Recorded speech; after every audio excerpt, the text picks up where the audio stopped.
Hi guys, welcome to the Art of Server. So today's video is basically going to be a short presentation on how to understand performance. So we're going to be talking about things like bandwidth, latency, transaction size, and a few other things. So I get a lot of questions on eBay and social media and email, and a lot of times people ask me things like this. Will this HBA allow me to saturate my 10 gigabit NIC? Or can I get such and such gigabytes per second of throughput with this HBA? Or sometimes people will buy something and contact me and say, hey, I think something's wrong with my HBA. I can only get some megabytes per second max. So these are the type of questions I get rather frequently. But can you see what's wrong with these questions? The problem with bandwidth numbers is that it doesn't really tell you what type of I/O pattern you're dealing with. Right? It doesn't say anything about the record size, the number of IOPS, and so it really lacks context because the bandwidth number can drastically change depending on those other numbers. And so just saying, hey, I'm experiencing only 300 megabytes per second and this is not enough, or this is too slow, or something like that, really doesn't have a lot of meaning behind it. Okay, so when you're talking about performance, you need to talk more than just about the bandwidth. All right, and there's primarily three numbers that you need to be concerned about when you're thinking about performance. And actually, you only really need at least two of them because the third one usually can be derived. But they're basically bandwidth, latency, and size. And so those are the three things you need to be talking about when you're talking about performance. And so when you're out there on the internet reading someone saying, hey, my configuration with blah blah blah can do so many megabytes per second or so many IOPS per second, read that carefully, because if they're not telling you these other factors, then there's really not a lot of meaning behind what they just said. Okay, so likewise, equally meaningless performance numbers. Someone saying, hey, my configuration is good for 1000 IOPS. Okay, that doesn't tell you anything about the total bandwidth. It doesn't tell you about how large each transaction is. And so, I can get 1000 IOPS if I can manipulate those other factors, right? And so there's no point in comparing just something like 1000 IOPS. Okay, you can manipulate that by changing, for example, the record size. So let's start by defining some of these things. All right, so let's start with the meaning of latency. And I'm going to assign some variables here because we're going to do some math, and so it's just easier to use some variables later on. But basically, latency is the time required to complete a single data transfer transaction or request. Okay, and if you remember your math and science classes, this is also known as the period, and we'll label it as t. Okay, and the inverse of t, so 1 divided by t, is the frequency. It tells you how many times per second you're able to perform a certain task. And so that's frequency. And if you want to get technical, you would measure that in the unit of hertz. All right, so that's latency, and the inverse being frequency. And we can work with either one because they're really equivalent to each other. They're basically the inverse. Okay, and so the next thing is the size of the data that you're transferring. All right, so this is the amount of data you're transferring in a single transfer request. Okay, in a single transaction. Okay. And this is also termed record size in some benchmarks, or block size. In networking, you might call it a window size. Okay, and we'll label this with the letter S.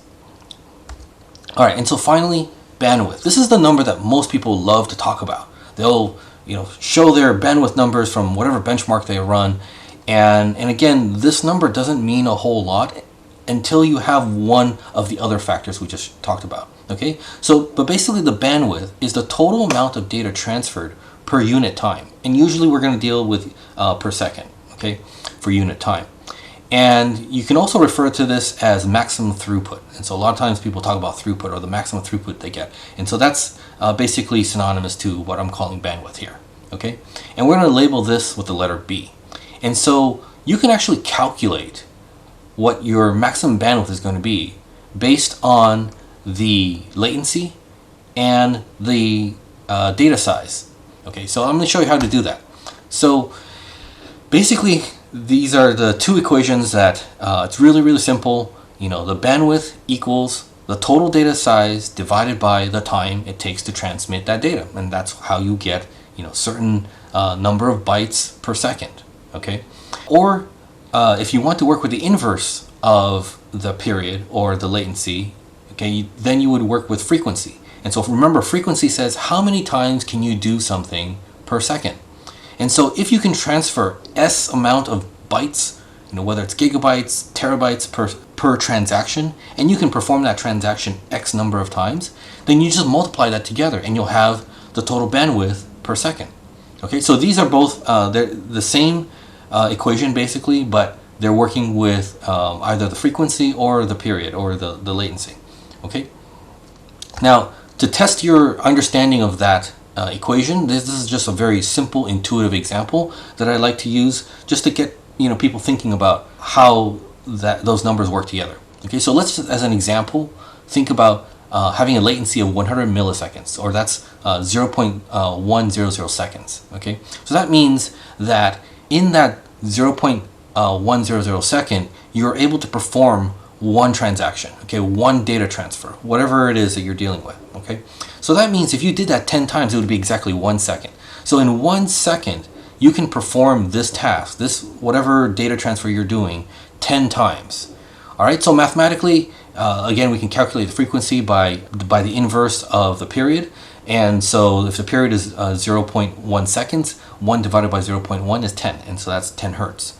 All right, and so size, in this case, let's just make it really simple. Let's just say every transfer, every data transfer, every transaction we're going to perform here is going to transfer 10 megabytes. All right, so if you're able to do 10 megabytes every transaction, and you can do 10 of these transactions per second, then you simply multiply those together and you get 100 megabytes per second. Or you can take the 10 megabytes and divide it by 0.1 seconds. Okay, but either one will get you the same answer. All right, so that's just to kind of get you guys to exercise, thinking about in these terms. This is just a very simple example with really simple numbers. All right, so now let's go on to some more interesting examples that will kind of stretch, your thinking on how to think about performance in terms of latency and data size and bandwidth. So here are two people. Let's call them Alice.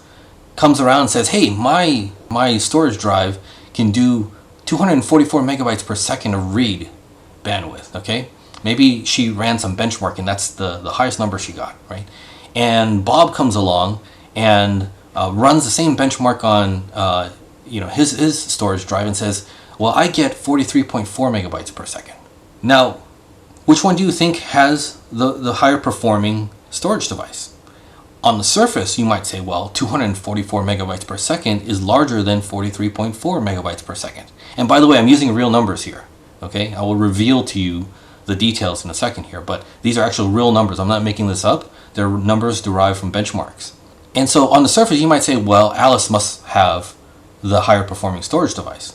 Well, like I said, if you just talk about bandwidth by itself, it doesn't tell the whole story. Okay, it's not meaningful just to talk about bandwidth without a little bit more context. So this is where the benchmarks came from. The 244 megabytes per second is from a Western Digital 12 terabyte gold hard drive. Okay, one of the data center enterprise grade hard drives, and it is actually a sequential 1 megabyte read benchmark that gave it 244 megabytes per second. On the other hand, Bob has a Samsung 850 Pro 512 gigabyte SSD, and that 43.4 megabytes per second was actually, it's a read benchmark, but it's not sequential read. It is a random 4K read. And so now you can't compare these numbers at all. The 244 megabytes per second and the 43.4 megabytes per second is like comparing apples to oranges. So if I reveal to you some more details about these benchmarks, okay, it turns out that Western Digital Gold hard drive, if you're running random 4K reads, only produces 1.7 megabytes per second.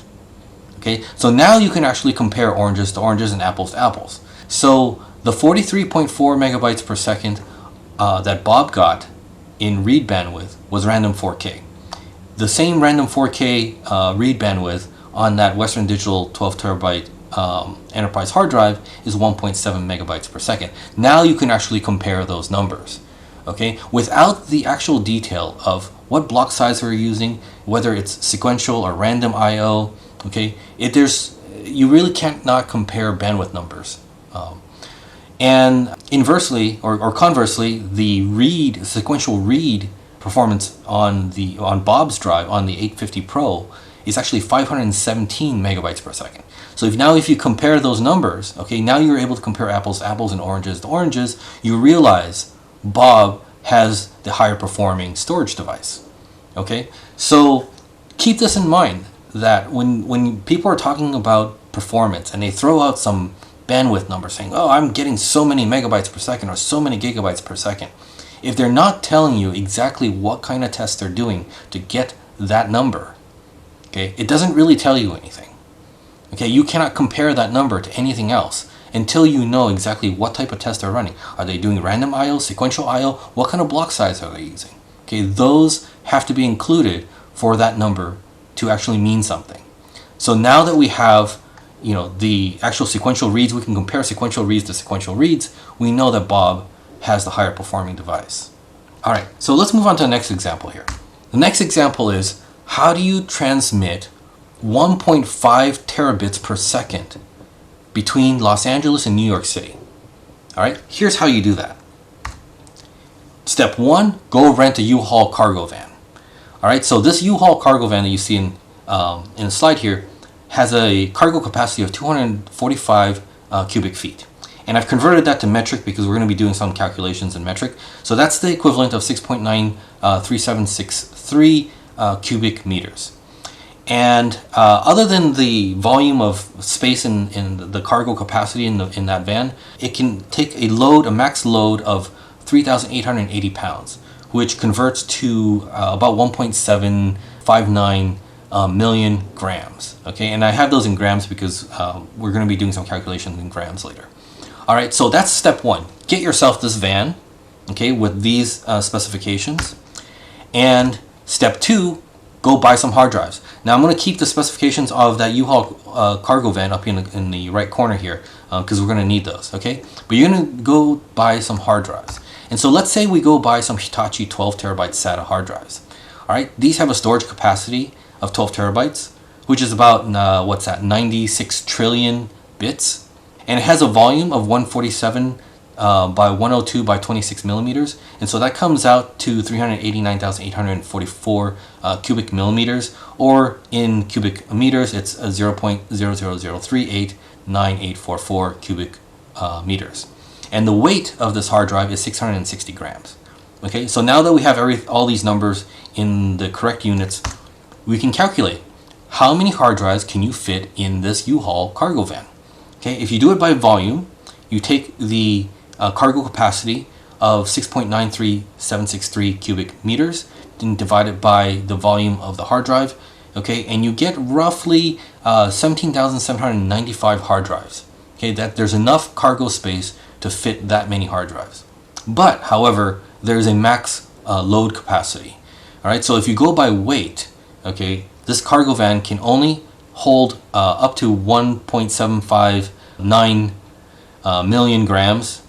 And so if you divide that by 660 grams, which is the weight of each hard drive, it comes out to about 2,666 hard drives. So basically there's plenty of room, but the hard drives are kind of heavy, and so there's not enough load capacity or weight capacity to go beyond 2,666 hard drives. So the answer is we can fit 2,666 hard drives in this U-Haul cargo van.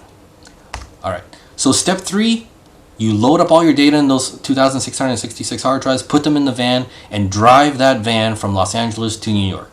And according to Google Maps, this is going to be a 42-hour road trip. There's an alternate path that's 43 hours. We're just going to use the 43-hour number, okay? And that, if you convert that to seconds, is 154,800 seconds, okay? Because we're going to be talking about things in seconds, I'm going to convert it to those units. All right, so the total data that you can transport by loading up all your data on those 2,666 hard drives and driving them from Los Angeles to New York City is, so you basically take the the product of those two numbers, and you get something like almost 256 quadrillion bits. Okay, that's how many bits we're going to be transporting from Los Angeles to New York.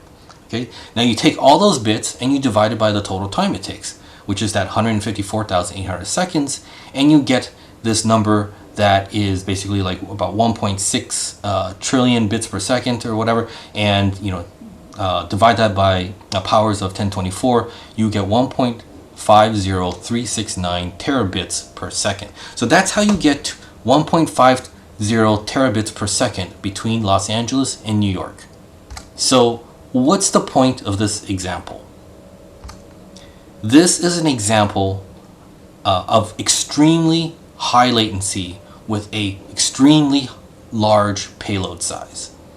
Okay, and this is probably not the example you were thinking about when I said, hey, I'm going to transmit data from Los Angeles and New York at 1.5 terabits per second. Okay, I don't even think there's a computer in the world, okay, at least not a single computer in the world that can transmit data that fast. So if you were doing this, like over some like network connection, it would require multiple machines probably. But anyway, for the sake of just transferring data, load them on the hard drives, put them in a van, drive them from Los Angeles to New York. This is how you could accomplish that 1.05 terabits per second, but this is probably not the 1.5 terabytes per second that you're actually interested in, right? And so, again, conversations about throughput performance without the context of how many IOPS are we talking about, what kind of transaction size we're talking about, basically will lead you to absurd examples like this one, right? And so that's why it's really important when people say, hey, I'm getting so much throughput, or I'm getting so much bandwidth, or so much performance. Well, you got to tell me what the record size is, or, how large are the transactions, how many IOPS are we talking about? Without those numbers, you might as well be talking about transporting data in cargo vans across, in road trips across the United States. So, all right. So other factors we haven't really discussed here so far that I'll just kind of briefly cover, but I'm going to show you how they relate to the bandwidth, latency, record size, or data size that we've been talking about so far. So there are inherent advantages and disadvantages of the underlying storage technology. So we're all very familiar with hard drives. They've served their purpose. Still king of the hill in terms of cost per storage. So they're great for sequential access. If you've got data laid out in blocks after blocks, lined up, in each track of those platters, reading off those tracks that are all lined up together, and reading large amounts of them, large block sizes, okay, you can get fairly low latency. You can get very high IOPS. Okay, so when people say, oh, well, hard drive is only good for so many IOPS, well, no. What type of access are you talking about? Right? Because those numbers can drastically change. Now, hard drives are horrible at random access. Okay, if the data is scattered throughout the platter all over the place, you have to wait for the head to move to get to that data. And every time you have to wait, that's higher latency. So they're actually horrible at random access. And before SSDs came along, there were a lot of workarounds and things that people would do in their programs or how they set up the hardware to work around this weakness of hard drives. And I might actually make some videos in the future discussing that stuff and just kind of show you some old school techniques of optimizing hard drives. But now today we have SSDs, solid state drives. And these have very low latency relative to hard drives. And that low latency applies equally to sequential and random I/O. And so SSD performance is really more affected by the transaction size, okay, than it is whether it's sequential or random. Okay, so with very large block sizes, SSDs perform extremely well. With small block sizes, they perform less, but they still perform much, much better than hard drives. Okay. And so the underlying storage technology can also affect your performance. But again, the advantages, the strengths and weaknesses of these technologies, they affect the overall performance by affecting some of those factors that we just talked about. So in this case, a lot of times we're talking about, so with hard drives, for example, a lot of times it's affected by latency. Random access on hard drives has very high latency. And so that will put a limit on your performance, on your bandwidth. And SSDs, not affected so much by latency, usually performs very well IOPS-wise, but is affected by the block sizes. And so if you're performing very small transactions per IOP, it's going to perform a little bit lower than when you are dealing with very large block sizes, at least on an SSD. Okay. All right, so next thing is cache with power loss protection, okay? Because if you're dealing with data and you want your data to survive and you care about the data, you're going to want your cache to survive any kind of power loss. All right, so what does a cache do?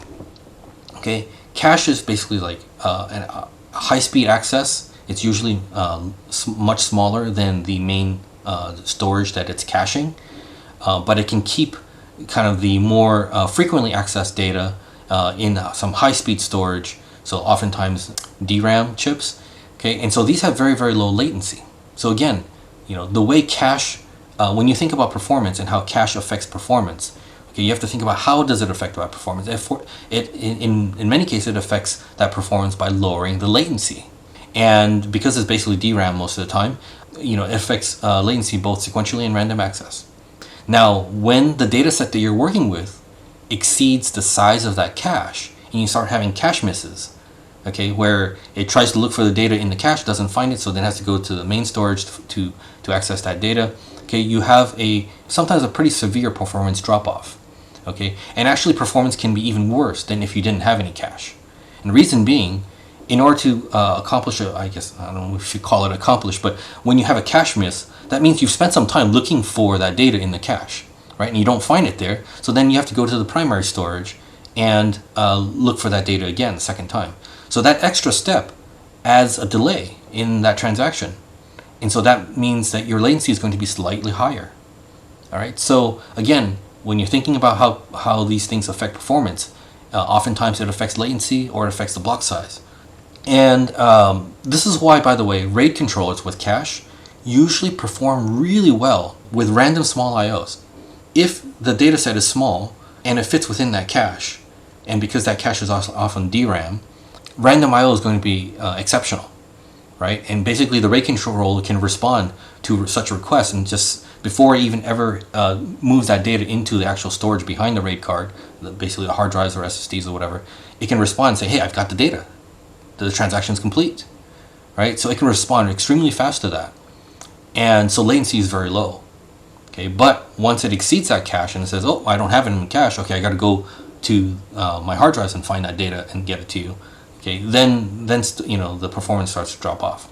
Okay, now with something like ZFS, and you guys know I love ZFS. Okay, ZFS uses HBAs or IT mode cards, right? And these don't have any cache at all. So you are kind of at a slight disadvantage because unlike RAID controls, you have no cache. You can't have the HBA just respond to the IO request and say, hey, I'm done, because it actually has to send that data to the hard drives itself. But in ZFS, the workaround, at least for reads, is the ARC, and an extension of that, the L2 ARC. And so that acts as a read cache in lieu of a cache being on the HBA controllers. Okay, so again, these things affect latency, and latency then affects your bandwidth. Okay, and so again, when you're thinking about performance, these factors, you might think about, well, how does cache affect your performance? Okay, it all goes back to the same equation. Okay, so bandwidth equals the data size times the frequency, or the data size divided by the latency. Okay, so whenever you are thinking about performance, even when it comes to the underlying storage technology or caching mechanisms, okay, it all ties back to that same formula. All right, so other things that also affect performance. Queuing. So when you're writing data into a queue, it can be sequential because it basically just line up each item in the queue next to each other, right? And so even though the actual requests themselves might be random requests, like random writes, for example, if you're just kind of queuing this up initially before you write it to an actual storage, well then you're able to basically convert those random writes into sequential writes. And by doing that, you reduce the latency.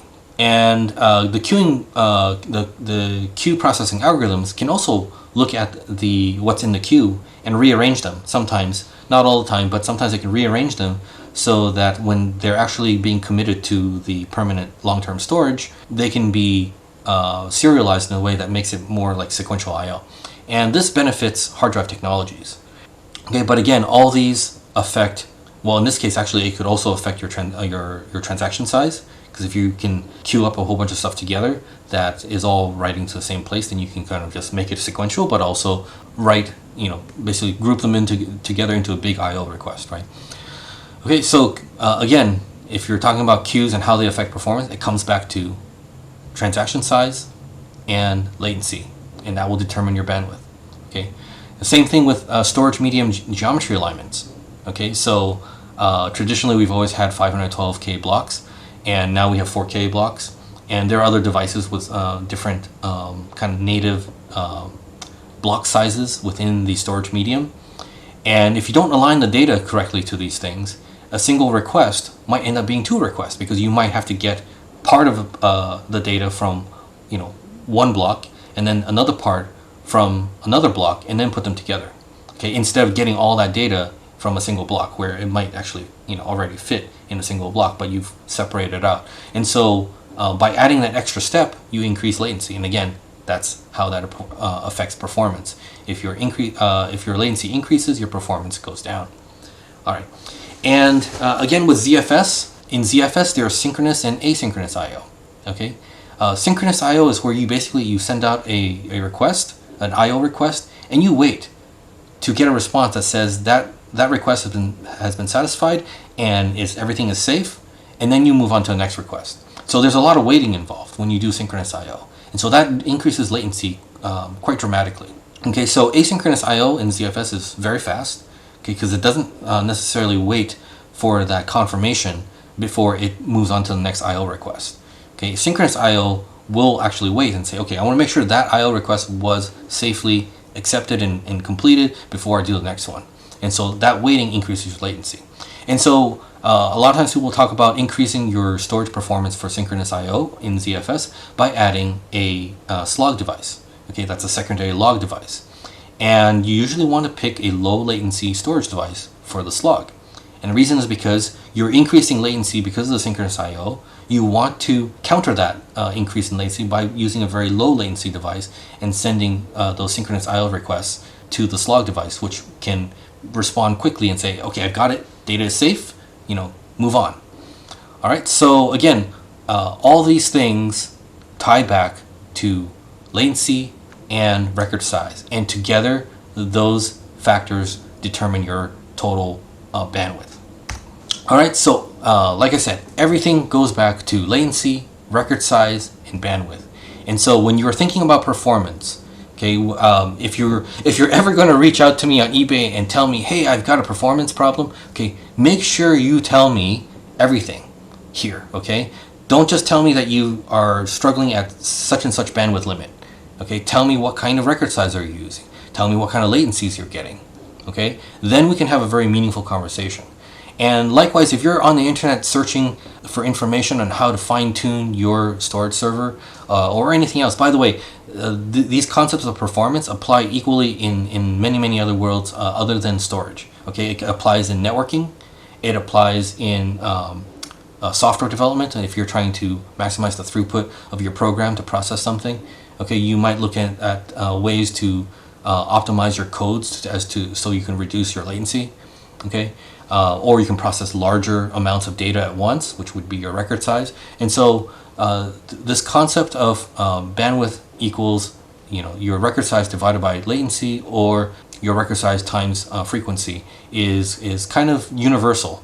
And of course there are some nuances in different applications, but generally speaking, this concept is valid in all those different realms. Okay, so I'm hoping this helps you guys out when you're discussing performance with other people.